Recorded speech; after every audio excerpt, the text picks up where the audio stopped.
Mass జాతర. ఆ జాతర అనేది పక్క తీస్తే, మాస్ అనేది పక్క తీస్తే సినిమాలు ఏమీ లేదన్న.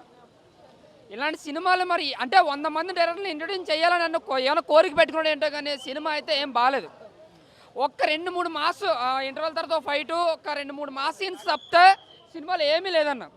అసలు ఇలాంటి స్టోరీలు రొట్ట కొట్టి స్టోరీలు ఎందుకు తీస్తారో కూడా తెలియదు. ఎంత కొత్త డైరెక్టర్ అయితే మాత్రం ఇంత రొట్టలో తీస్తాడు ఎప్పుడు అనుకోలేదు. ఓపెన్గా ఫ్యాట్గా చెప్పాలంటే ఒక రవితేజ ఎనర్జీ, ఆయన డ్యాన్సులు చాలా బాగా చేశాడు, ఎనర్జీ యాక్టింగ్ అంతా బాగానే ఉంది. స్టోరీ లేదు, సరైన స్టోరీ, స్క్రీన్ ప్లే అంతా రొటీన్, అంటే రొట్ట అనమాట సినిమా. దీనికన్నా మీరు రేపొద్దున రోజు నాడు మా జాతరకు వచ్చి కన్నా ఇంకోసారి వెళ్ళి బాహుబలి చూడడం బెటర్.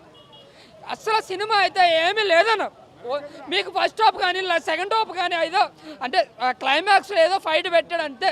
నిజంగా చెప్తుంటే ఒక 2-3 మాసాలు చేసిన తప్పితే సినిమాలు ఏమీ లేవు.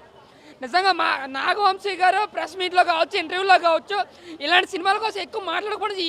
ఈసారి చేసిన పని చాలా నచ్చింది నాకు, నిజంగా సూపర్. ఎందుకంటే ఆయనకి ఆల్రెడీ తెలిసిపోయినట్టు కొంత సినిమా తోపిందని. ఏం బాగాలేదన్న, ఇంత చెత్తగా చెప్తాను ఏమనుకోద్దు, ఓపెన్గా చెప్తున్నాను. శ్రీలీల యాక్టింగ్ ఓకే, అంటే యాక్టర్స్ని పక్కన పెట్టండి.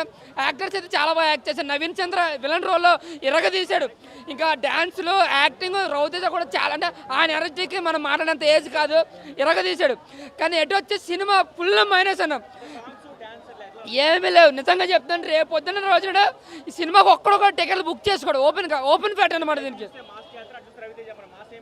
ఏమీ లేదు, అదే చెప్తాను. ఏదో అలా వెళ్ళిపోయిందంటే అసలు మాకు బోర్ కొట్టింది. ఒక్క చోట్ల మాకు విజిల్ వేయాలనిపించలేదు, ఒక్క చోట మాకు నవ్వాలనిపించలేదు.